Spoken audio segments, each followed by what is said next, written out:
Hello there guys and welcome back to my channel. For the biggest preview I will have done this season, for the preview of Chelsea against Arsenal in the Europa League final of 2019, of course taking place in Baku tomorrow evening with the kickoff being at 8 p.m. UK time. And well, quite honestly, until I start doing this preview right now, I wasn't really that nervous. I'm going to get into it why I wasn't nervous, but now whenever I start the preview, the game kind of becomes a bit more of a reality, and obviously the bigger the game is, the more of a factor that basically plays in the whole situation. First of all, my apologies for, well, not making a video in, well, way too long in my opinion. I would have liked to do a couple more in between the last one and this one. But in the meantime, my local club, Wacker Innsbruck, got relegated, which was heartbreaking and devastating, and led to me trying to drown my sorrows, which only worked so well.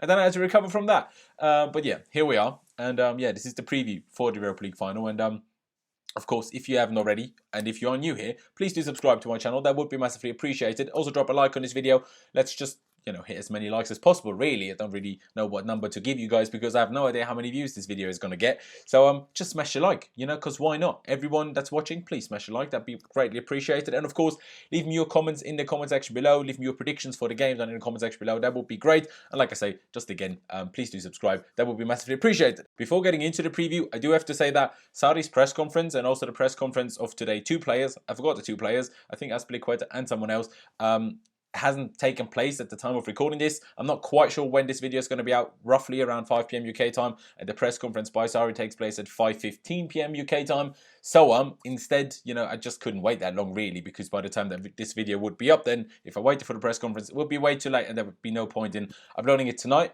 So what I'm going to do instead is, of course, I'm just going to cover the press conference on my Twitter. So if you haven't, if you don't follow me on my Twitter already, please go head over there and do follow me. It's Laus1507.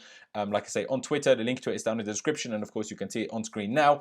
Yeah, follow me over there. I will cover it on there. So if you want to know what happens, what is said in the press conference, please follow me, and just, I will keep you up to date to the press conference in that. But now getting into the preview, and of course, as usual, starting it off by speaking about our opposition, and that of course is Arsenal. Now, there's a lot of things to talk about today because it is a massive game. It is a huge game, and it is a huge game for both of us, but arguably it is a much bigger game for Arsenal than it is for us. We have to be quite honest here. Firstly, because they haven't qualified for the Champions League just yet. They finished 5th in the league while we finished 3rd and are already qualified for the Champions League. But also, we have won a Europa League already. We have won the Champions League already. Arsenal haven't been in a European final since 2006, and they lost that. They haven't won anything in Europe. It is much, much bigger for them, and I'm slightly worried about that. Even Sarri in his press conference of almost a week ago now spoke about the fact that, he hopes that, we're not too tired and the motivation is right and stuff. Well, Petr Cech in an interview recently said when the pressure is the highest, Arsenal play the best, which can't really say is completely wrong. I mean, sometimes kind of is. Sometimes they just kind of have a miscalculation of what the pressure is like in the head, it seems, especially in the league, considering they finished 5th. But yeah, so that obviously changes things. Now, about Arsenal, of course, the manager, Unai Emery, has won the Europa League 3 times already with Sevilla, which is quite a big achievement. And their way to the Europa League final was quite impressive, to be honest, especially the quarterfinals and the semi-final. Like, they beat Napoli pretty damn convincingly with a very good performance, especially away in Napoli. And then also Valencia, like, okay, everyone expected them to beat Valencia, but they did it more convincingly and with just more dominating performances than I expected, and then I think a lot of other people expected, especially in the second leg away at the Mestalla. So that is obviously that. But countering that, their league form, especially in recent months, in recent weeks especially, has been absolutely awful. I mean, of course, particularly away from home, but generally, I mean, they lost at home to Palace, and they bottled it completely and finished 5th. They could have easily come 3rd or 4th. They could have easily done that, but they bottled it. What actually is interesting, well, as Chelsea fans, we're so worried about the absentees we have, because we have quite a lot of them. I'm going to talk about especially N'golo Kante later on in the video, so stay tuned for that. They have quite a lot of absentees as well, and I have to run through them quickly. Mkhitaryan, of course, isn't travelling to Baku, hasn't travelled to Baku for, well, political reasons. I'm not going to get into that in detail. I'm not an expert on their political situation, but that is that is just the case. Mkhitaryan didn't travel to Baku and will not feature in the game. Now, also, Aaron Ramsey is injured with some sort of injury. It doesn't really matter. He's off to Juventus, obviously, after the season now, but he's injured, so he can't play, which is quite big because Ramsey does tend to do well against us, especially in finals. Remember that FA Cup final when they beat us and he scored the winner. Hector Bellerin has been out with an ACL injury, I think, for quite a while now. Obviously, isn't back yet either. Then Denis Suarez, their January signing, who has played 60 minutes. He has barely played an hour so far for them. He's also out. And then also Rob Holding, who really wouldn't have made much of a difference, I guess. Maybe he would have played a right back with Bellerin out. But, those are the players that are missing, which, if I can count, is 5 players, which is actually more than we have out. So, maybe they should be worried about injuries more than we are. I'm not 100% sure, but those are their injuries. And, Arsenal are a very on and off team, which I spoke about their form. Europa League did really well, but in the league, they completely bottled it. Now, their defence, they can go from absolutely awful to actually pretty decent. It's just a question of, does Mustafi play? Because Arsenal fans don't rate Mustafi. I personally don't rate Mustafi particularly highly. He just makes way too many mistakes. But the question is, will he even play? Because, you have, of course, Laurent Koscielny, and then you have Sokratis Papastadopoulos. And I just said that way too quickly, didn't I? Anyway, you know who I mean. So it just depends, will they play in the back 3 or will they play in a back 4? Because if they play in the back 4, I actually don't think Mustafi will play. It would surprise me. Then at midfield, it's no more than okay. Let's be honest. Torreira, yes, he's pretty damn good, but he's not exactly N'golo Kante. He's not even anywhere near close, even though some Arsenal fans like to think he is. Yes, Xhaka can have a decent day, can, score from distance, but he's also an absolute nut job and can't get sent off very easily. And, who do you mention? Who else is there? Who is their third midfielder? Can't think of it right now. Of course, Guendouzi. He might play. He's a decent player, but they're not exactly well beaters, are they? So their defence can be decent, but can also be awful. Their midfield is okay, in my opinion, but their attack, their bloody attack, innit? If we had Aubameyang and Lacazette, what a strike force that is. We all like to make fun of Arsenal, but that is some strike force, and we don't even know for sure whether both of them will play. Possibly one of them, well, definitely Lacazette, if it's one of them, will be on the bench. And that would be a bit of a madness. Maybe they'll do that, but even still, Aubameyang is a great striker. I wish we signed him instead of Giroud. Well, almost 18 months ago now. I wish we did that. That would have been great. And they also have, of course, Mesut Ozil, who, well, is a great player technically, and he's very gifted, but he doesn't put that onto the pitch very often. Does he play for Arsenal much? No. Whether he will play or not, I don't know. Mkhitaryan is out. Ramsey's out. Will he play? Maybe. I don't know. But if he does play, I hope he does play, because then hopefully that Emery will ask him to man-mark Jorginho, and then Jorginho will have an absolute field day because Ozil is way too lazy to man-mark anybody. So that will actually be good. But their strike force is what worries me. Of course, we can play defensively very sound, and then we should be able to deal with them and then just score 1 goal and win the game 1-0, which would be good. But will we be able to do that? I don't know. Their strike force is good, and our defense can be decent, can be very good, but can also be very shaky. We have a couple of players in there that do like to make mistakes now and again, and that obviously can be a bit of an issue. Of course, when we played against them this season, almost 9 months ago now, or over 9 months ago actually, I think, we beat them 3-2 at Stamford Bridge, of course, in one of the first league games of the season, and we did beat them in that. Great, fair enough. We could have won it by more, in my opinion. Arsenal could have certainly won it with what felt like 50 chances they had in a 10-15 minute period late in the first half. But other than that 10-15 minute period, in which, of course, they could have scored at least 3, 4, 5, whatever goals. Well, if they score 1 or 2, maybe the other chances don't happen. You never know that. But in theory, they could have certainly won that. But other than those 10-15 minutes, in my opinion, although I'm sure a lot of Arsenal fans would disagree, we were the better team in that game, and I think we deserved to win the game overall, in my opinion. But then, of course, in the reverse fixture, which I can't speak anymore, which was in February or January, whenever it was, we lost 2-0 anyway. Just a couple of days before we played Spurs in the second leg of the League Cup semi-final. We didn't really rest players either, so that's not an excuse, I guess. But, we didn't really stand a chance at that. They absolutely battered us. I was there at that game, and we just didn't stand a chance. Yes, he had a couple of chances, but we just, in my opinion, we didn't ever look like scoring in that game. Not really anyway. They scored their 2 goals. Could they have had more? Maybe 1 or 2. Maybe 1, I'd say. But we deserve to lose that game. So, our form recently, in recent years, hasn't been great against Arsenal. Of course, for the most part, that was under Antonio Conte, when last season we couldn't beat them in 3 efforts within, a month or whatever, which was a little bit disappointing. I just don't know. I'm going to tell you, completely honestly, I'm not all that confident. I'm just not all that confident. And why am I not confident? Because of what I'm going to talk about now. Because obviously, like I say, the press conference has not yet taken place when I'm recording this. So, again, follow my Twitter to find out about the press conference. But now coming to Chelsea. And I mentioned Arsenal absentees. And I'm going to mention Chelsea's absentees. Of course, Ruben Loftus-Cheek did tear his, did rupture his Achilles officially in obviously that friendly game or that charity game that we played against the New England Revolution a few weeks ago in the US. He will be out for roughly 4 to at the max 6 months. That's what Harry said. He won't be out for a year. He won't be out until 2020. None of that crap, which I told you straight away. No one believes me. But anyway, I told you.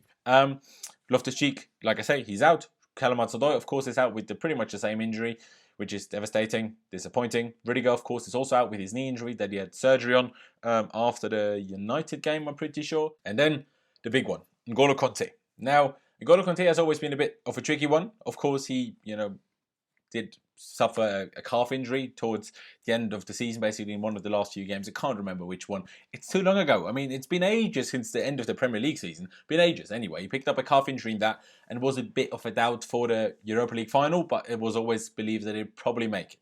Now, he did return back to full training late last week, and everyone said, yeah, he's going to play in the final. It's great. It's perfect. At least, where we don't have Ruben and we don't have Callum, we don't have Rudiger, at least we have Kante back.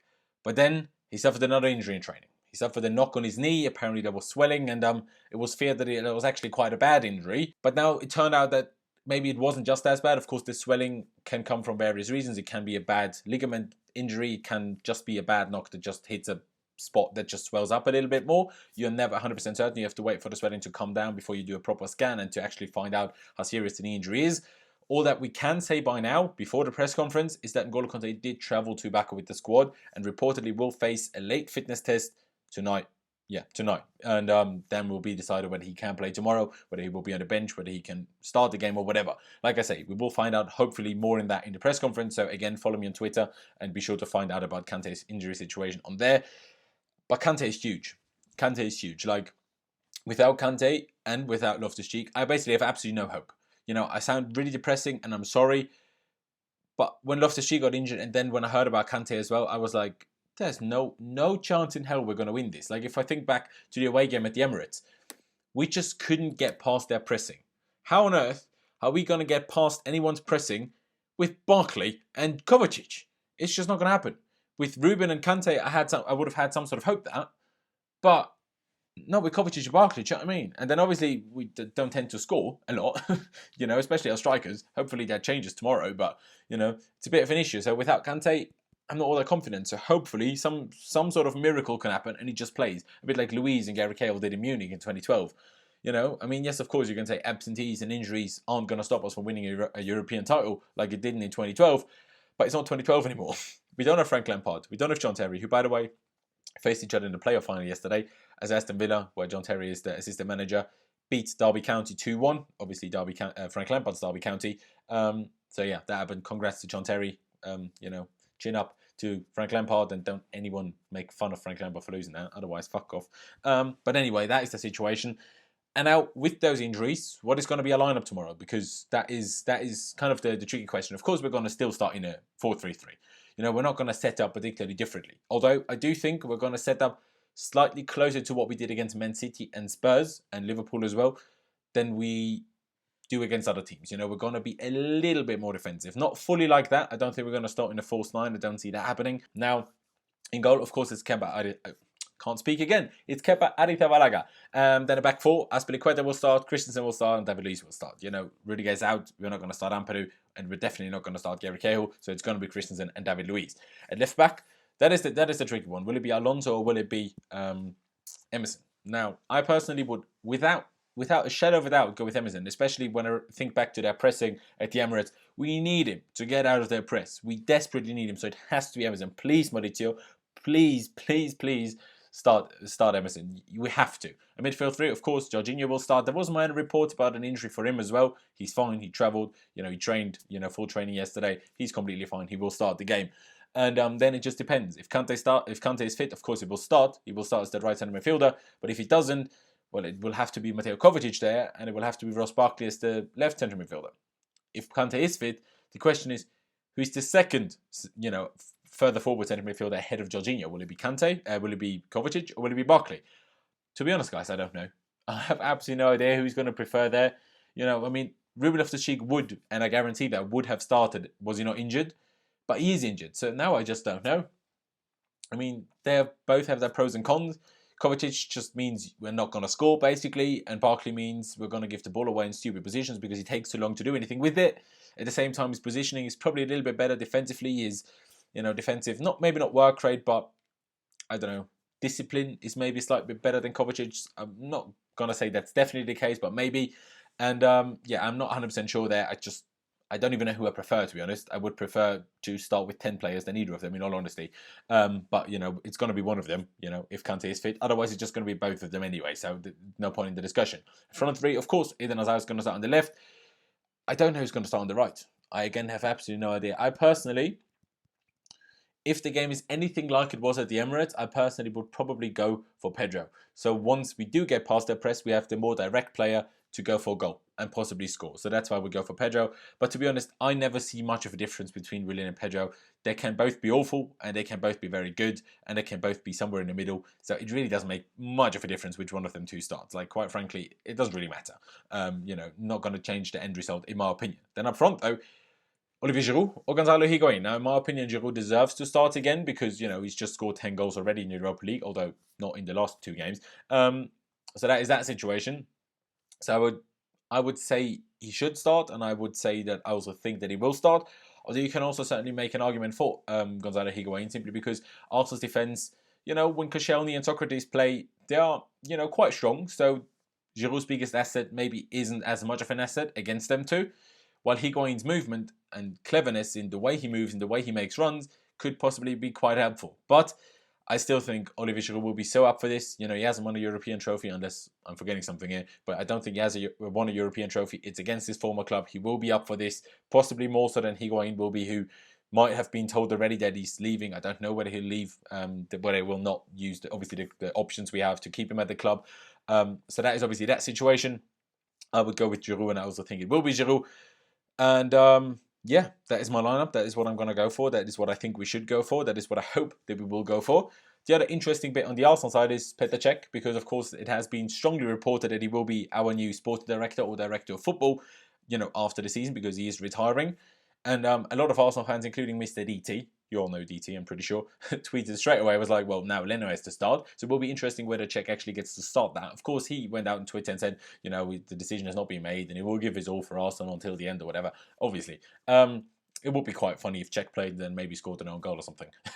Or a bit like a few years ago when he hit it straight to Fabregas and then Fabregas scored when we beat them 3-1 or something at the Bridge. That would be quite fun if that happened, because Agent Cech, innit? That would be good. But other than that, with the injuries, with Arsenal's front line, and with how the last game against them went, I'm just not that confident. A lot of my confidence in Chelsea in recent weeks relied on Ruben Loftus-Cheek, more so than Eden Hazard, actually, because I also think that Hazard needed Loftus-Cheek to perform to his best. And now without Ruben, I'm just not that confident. But obviously, it is my hope that Eden Hazard, almost certainly being his last game for Chelsea Football Club, before joining Real Madrid, that he will just come up with the madness and just, I don't know, even no matter how bad the rest of the team is, that he will just win it for us. I don't know how, whether it will be one piece of magic or 3 pieces of magic to win us the game. Hopefully, he will do something, because it will be great. Our season doesn't fully rely on it. We already qualified for the Champions League. That's why I said at the beginning, it's probably a bigger game for Arsenal. But I still want to win. I'm going to leave it there. It's probably, again, a video way longer than I initially planned it to be. But here we are. It's not the full in-depth, analysis of Arsenal Football Club, because we all know what Arsenal do anyway. What we know is that we don't know, because they can be great and they can be bloody awful, no matter what tactics they go with, no matter what system they go with, no matter what formation they go with. Arsenal can be great and Arsenal can be bloody awful. And to be honest, it's probably the same for Chelsea. We can be great. We can be a great, great team with our system, with our manager, with our players. We can be bloody awful as well. I just hope we win. I'm not all that confident. But yeah, I'm going to leave it there, guys. Like I said in the beginning, please do subscribe to my channel if you haven't already, or if you are new here, that would be massively appreciated. And also hit the notification bell button so, you are notified whenever I do upload a video. Drop a like on this video, like I said as well. And of course, leave me all of your thoughts ahead of the game down in the comment section below. The lineup you would like us, to go with, the lineup you think Mauricio Sarri will go with. Score predictions, all sorts. Anything you want to say ahead of the game, leave it down in the comment section below. I would massively appreciate that. And all that's left to say now is up to Chelsea. Come on to Chelsea. Let's win another European trophy. And yeah, no, again, just up the Chelsea, and I'll just see you tomorrow really for some sort of review. Not 100% sure when I'll do it, but I'll see you then.